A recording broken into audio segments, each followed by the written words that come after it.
Hello, everybody. I'm Georgia Topiaga from Grace Butler University of Thessaloniki, and I welcome you in this podcast dedicated to the role of language history leading to variation in language development of multilinguals. In this screencast, we will first discuss why it is important to report language history of bilingual or multilingual children.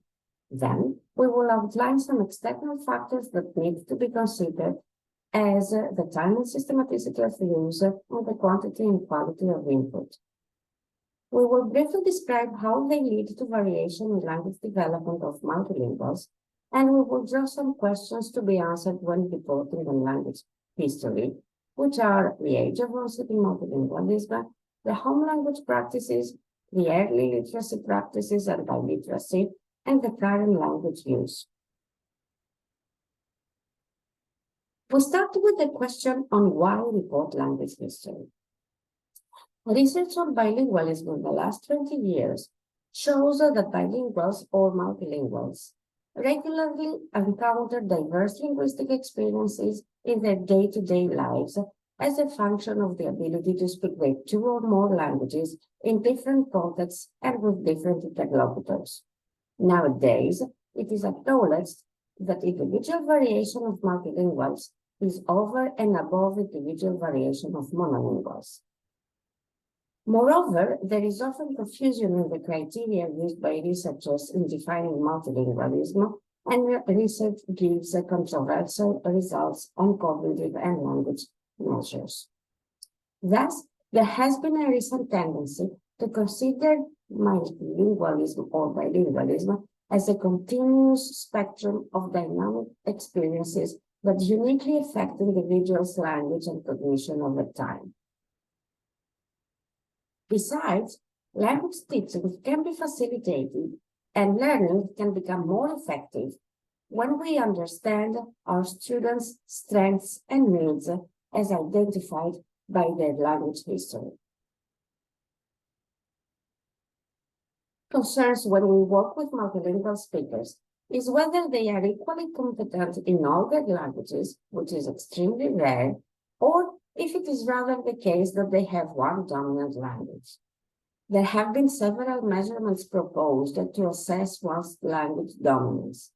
For example, we can create a balance score based on their proficiency scores, or the lexical richness, or the mean length of utterances in their two or more languages.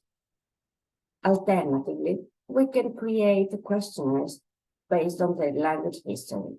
In order to create this balance score, we usually subtract the scores from the measurements in each language to get a final score, which indicates whether language X or Z is the dominant one. Let's now turn to the information we ask in language history questionnaires. We usually start by identifying the age of onset in bilingualism, multilingualism. That is, in which age the child was first exposed to given languages. Another important term broadly used is age of acquisition. So we need to report whether the child received sufficient input to the languages to acquire from birth or later on.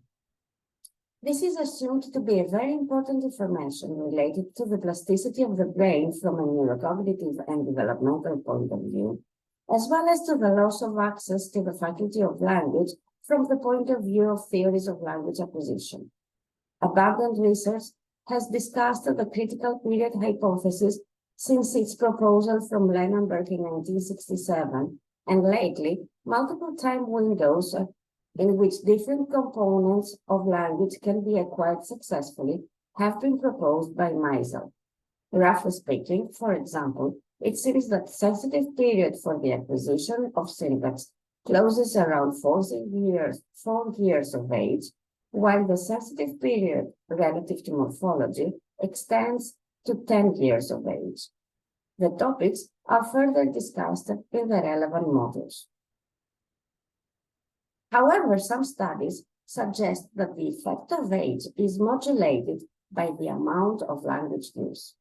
Thus, it is not only the starting point that we consider, but also the systematicity of language use, and the quantity and quality of input.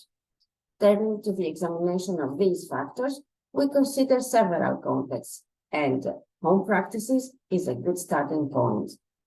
To this, we measure the degree of exposure to each language from birth up to the age of schooling, and whether there was any daycare schooling during these years. Relative language exposure predicts vocabulary growth, length and complexity of utterances, general grammatical abilities, and the acquisition of specific syntactic features, as is the gender, word order, and phonic dependencies, among others. Some indicative questions we ask are, does each family member interact with the child in their language?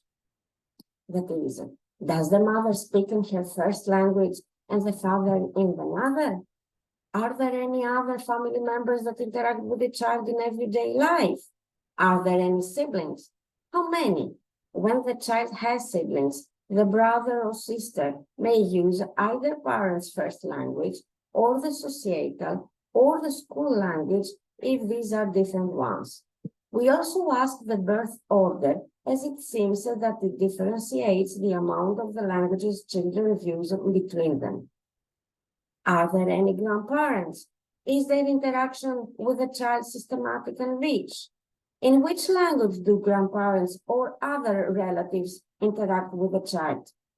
Do all these family members interact with the child in more than one language? What kind of topics do these interactions cover? These aspects affect how much linguistic input in each language the child receives and the quality of linguistic input, such as the variety of sources, of contexts, of interlocutors, and whether these interlocutors are native or non-native speakers. To what has been previously mentioned, we need to add early literacy practices. Research shows that literacy development starts very early and affects language development.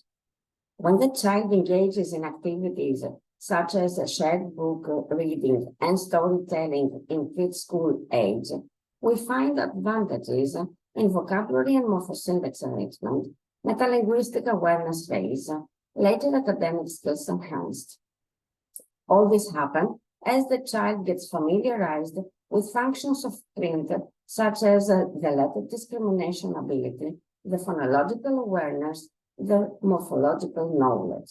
Besides, in the written mode, language is decontextualized. There are no gesture and facial expressions.